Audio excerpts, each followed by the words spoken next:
యాక్చువల్‌గా ఆ మధ్య పీయూష్ గోయల్ గారు, సెంట్రల్ మినిస్టర్ పీయూష్ గోయల్ గారు బీజేపీ పార్టీకి సంబంధించిన ఆయన. చంద్రబాబు గారి కోసం ఒక మీటింగ్‌లో అనుకుంటాను. ఒక మాట అన్నారండి. మామూలుగా ఒక నాయకుడు ఆలోచించేదానికి అంటే ఒక 20 ఏళ్ళు ముందే ఆయన ఆలోచిస్తూ ఉంటారు. అంత విజన్ ఉంటది చంద్రబాబు నాయుడు గారికని. బహుశా ఆ విజనే ఈ మధ్య చంద్రబాబు గారికి business reformer of the year అని ఒక అవార్డ్‌ని ఎకనామిక్స్ టైమ్స్ వాళ్ళు పెట్టిన అవార్డ్‌ని తీసుకొనొచ్చిందని భావించొచ్చా సార్? డెఫినెట్‌గా ఇప్పుడు ఆయనకి నేను చెప్పాను వేరియస్ అర్హతలు ఉన్నాయండి ఆయనకి. ఒక కోణంలోనే చూడక్కర్లా. బెస్ట్ అడ్మినిస్ట్రేటర్, భవిష్యత్తు ఆలోచన చేయగలుగుతారు. రెండోది ఆయన బిజినెస్ మాడ్యూల్స్ కూడా ఆయన చిన్నప్పటి నుంచి చూసినప్పుడు అతను కూడా ఎకనామిక్స్‌లో రాణించినటువంటి వ్యక్తి. సో, ఆహ్, అన్నీ కూడా అన్నీ కలబోసి ముఖ్యంగా వాస్ట్ ఎక్స్‌పీరియన్స్ ఉన్నటువంటి వ్యక్తి. ఈరోజు మనం తీసుకుంటే కంట్రీలోనే వాస్ట్ ఎక్స్‌పీరియన్స్ ఉన్న పొలిటీషియన్ ఆయన. మొత్తం అందరిలో మీరు ఇప్పుడున్న ప్రెజెంట్ ఉండే పొలిటీషియన్స్ తీసుకుంటే ఆయనే మోస్ట్ సీనియర్ ఇది అంటే ఈవెన్ పవర్‌లో ఉంటూ. సో, ముందుగానే సీఎం అయిన వాళ్ళు తీసుకుంటే ఈయనే ముందు సీఎం అయినారు. ఈవెన్ మన ప్రైమ్ మినిస్టర్ కంటే ఆ! కూడా. ఆ! కాబట్టి ఇవన్నీ అతనికి యాడెడ్ అడ్వాంటేజ్. ఇప్పటికీ చాలా యాక్టివ్‌గా ఉన్నారు. ఎప్పటికప్పుడు అధ్యయనం చేయగలుగుతారు. ఇందాక చెప్పాను కదా! అన్నిటికి కూడా రెగ్యులర్‌గా స్టడీ చేస్తూనే ఉంటారు. సజెషన్స్ ఇస్తూ ఉంటారు. ఇప్పుడు ఆ సజెషన్స్ కూడా చాలా అడ్వాంటేజ్ అవుతున్నాయి గవర్నమెంట్స్ కూడా. సార్ మీ మీద అప్పట్లో ఒక చిన్న ఇది వినిపించిందండి. ఒక కామెంటు. అంటే మీరు గత 35 ఏళ్లుగా టీడీపీలో ఉన్నారు. నాలుగోసారి ఎమ్మెల్యేగా ఎలక్ట్ అయ్యారు. అంటే మంత్రి పదవి మీకొస్తదని జెప్పి చాలామంది మీరు కావచ్చు, లేకపోతే మీ అభిమానులు కావచ్చు భావించారు. అంటే అది రాకపోవడం వలన కొంత అసంతృప్తికి లోనయ్యారు ఘనబాబు గారని చెప్పి వినిపించింది. నిజమేనా సార్? ఇప్పుడు మీ ఒకటే క్యాబినెట్ అనేటువంటిది, విస్తరణ అనేటువంటిది పూర్తిగా ఈక్వేషన్స్ బట్టి యాహ్! మా నాయకుడు తీసుకునేటువంటి నిర్ణయం. కాబట్టి కొంతమందికి అవకాశాలు మొట్టమొదటిసారి వచ్చిన వాళ్ళకి అవకాశాలు వస్తూ ఉంటాయి. లేదు సీనియర్ మోస్ట్ అవకాశాలు వస్తుంటాయి. ఒక జిల్లాలో ఒక పర్టిక్యులర్ సామాజిక వర్గ సమీకరణాల్లో కొంతమందికి అవకాశాలు దక్కుతూ ఉంటాయి. కాబట్టి ఇవి నేను కూడా చిన్నప్పటి నుంచి ఆ! చూస్తున్నాను. మా నాన్నగారు కూడా సీనియర్ మోస్ట్ ఆ! ఎంపీగా ఉండారు ఆ ఆ! రోజుల్లో కూడా.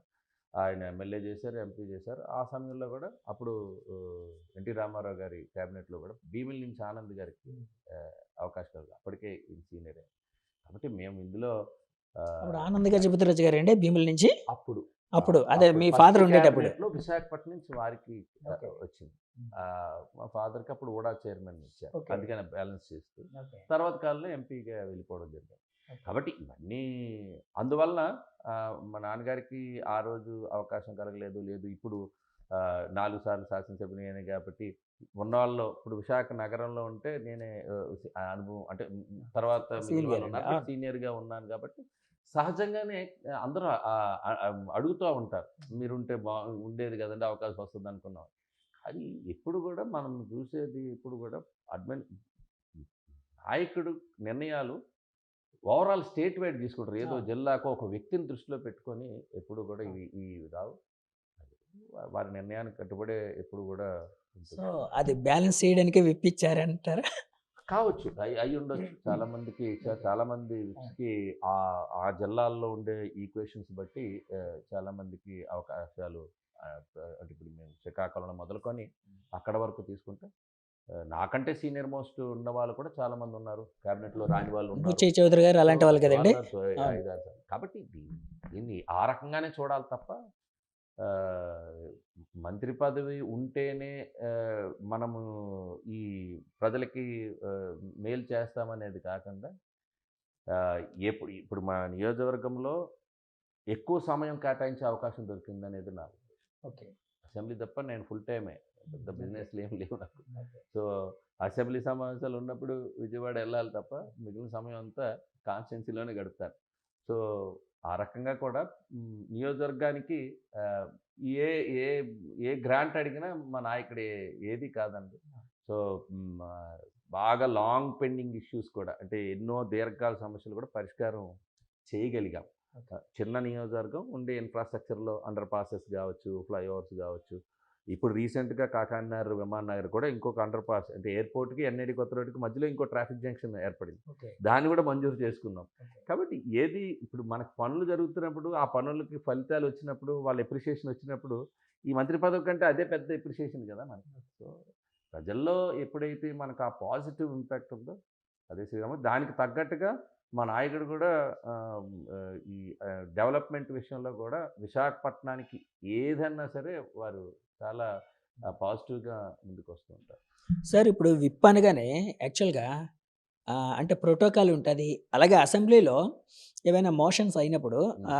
అప్పుడు కొంతమంది సభ్యులకి మీరు జవాబుదారీగా అంటే వాళ్ళకి మొత్తం ఏం చేయాలి, ఏంటి అలాంటివన్నీ పాస్ చేస్తారు. ఇట్లాంటివన్నీ నేను మామూలుగా పేపర్‌లో, కథనాల్లో చదివేవాడిని. అసలు విప్‌కుండే అధికారాలేంటి సార్? ఎందుకంటే మీరు సెకండ్ టైమ్ విప్. ఇది రెండోసారి మీకు. అంటే సభలో జరుగుతున్న బిజినెస్ టోటల్‌గా క్వెషన్ అవర్ నుంచి వేరియస్ ఫారమ్స్‌లో సభ్యులకి అవకాశాలు దక్కుతూ ఉంటాయి. ఓకే.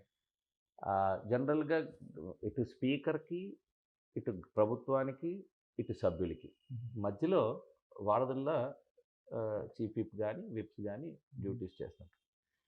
అజెండా ఏం తీసుకోవాలనేది బిజినెస్ అడ్వైజరీ కమిటీలో నిర్ణయం తీసుకుంటారు. ఓకే. అందులో ప్రతిపక్షాలుంటాయి, అన్ని రాజకీయ పక్షాలుంటాయి. స్పీకర్ అధ్యక్షతన ముఖ్యమంత్రి గారు ఉంటారు. లెజిస్లేటివ్ అఫైర్స్ మినిస్టర్ కొన్ని కీ రోల్ ప్లే చేస్తూ ఉంటారు. సో, అజెండా అంశాలు ప్రభుత్వం నిర్ణయించుకుంటుంది. దేనిపైన ఎవరు మాట్లాడాలి, ఏ సబ్జెక్ట్ మాట్లాడాలి అనేటువంటిది హ్మ్, సభ్యుల దగ్గర నుంచి విప్స్ ఇస్తూ ఓకే. ఉంటాం. మేము అది స్పీకర్ ఇప్పుడు అనౌన్స్ చేసే నేమ్స్‌ని సహజంగా విప్స్ ద్వారా తీసుకుంటారు. సో, మేము అందులో కూడా ఒక్కొక్కరం ఆహ్, చీఫ్ విప్ గారు ఒక అసైన్ చేసుకుంటారు. విప్స్ కూడా ఈ డ్యూటీస్ తీసుకుంటాం. ఎందుకంటే అజెండాస్ చాలా ఉంటాయి. ఒక్కొక్క రోజు షార్ట్ నోటీస్ క్వెషన్స్ ఉంటాయి. లేకపోతే షార్ట్ డిస్కషన్స్ ఉంటాయి. లేకపోతే 344 కింద ఇంకొన్ని వస్తాయి. కాలింగ్ అటెన్షన్ అని కొన్ని ఇట్లా వేరియస్ సబ్జెక్ట్స్ వచ్చినప్పుడు ఆయా సబ్జెక్ట్స్ పైన ఎవరు మాట్లాడతారనేటువంటిది కేటాయించిన సమయాన్ని బట్టి స్పీకర్‌కి ఎందుకంటే స్పీకర్ ఆ చైర్‌కి మనం ఇవ్వడం జరుగుతుంది. గవర్నమెంట్ డెసిషన్ తీసుకుంటుంది. ఏ అంశాలు తీసుకోవాలి. అలాగే రాజకీయ పక్షాలకు కూడా కొంత హక్కు ఉంటుంది. ఏవి ఓకే. క్వెషన్ అవర్ కూడా చూడండి. Question hour 10 each day 10 questions ఉంటాయి. ఓకే. 10 క్వెషన్స్‌లో మన సభ్యుల రేషియో ప్రకారము ఇవ్వడం జరుగుతుంది. ఆ రకంగానే మీరంటున్నట్టు హోదా, హోదా మాట్లాడుతున్న వాళ్ళు 11 మంది సభ్యులున్నా, ఆళ్ళకి రోజుకి 2 క్వెషన్స్ ఇచ్చేవారు. 5 ఆహా! క్వెషన్స్ తెలుగుదేశం పార్టీకి, ఓకే. 2 వారికి, 2 జనసేన, ఒక బీజేపీ ఈ రకంగా ఫార్మ్‌లో క్వెషన్ ఇస్తే, సో, అది వైసీపీ అది వాళ్ళది కూడా సదవకాశం వాళ్ళు వినియోగించుకోలేకపోయారు. సభ్యులు గోల పెడుతూ ఉండేవారు. వాళ్ళ సభ్యులకి క్వెషన్స్ వచ్చేవి, సభలో లేరు. సార్ ఇప్పుడు వాళ్ళకిచ్చారు కదండీ! వాళ్ళు రాలేదు. సో, వాళ్ళ ఆబ్సెన్స్‌లో ఆ క్వెషన్‌లు అంటే మీరు గాని, అది ఇంకోరు అంటే గాని రూల్ రైజ్ ప్రకారం చేయడానికి ఉంటుందండి? మాట్లాడడానికి ఉండదు. ఉండదు. ఉండదండి? ప్రశ్న వేసిన వారు సభలో ఆ రెండో వాడైనా ఫస్ట్ క్వెషన్ అటు ఫస్ట్ పర్సన్ లేకపోతే రెండో పర్సన్ ఉంటే అవకాశం ఇస్తారు. అసలు సభ్యులే ఎవరు రాకపోతే ఆ ప్రశ్న పోస్ట్‌పోన్ అయిపోతుంది. ఆటోమేటిక్‌గా పోస్ట్‌పోన్ అయిపోతుంది.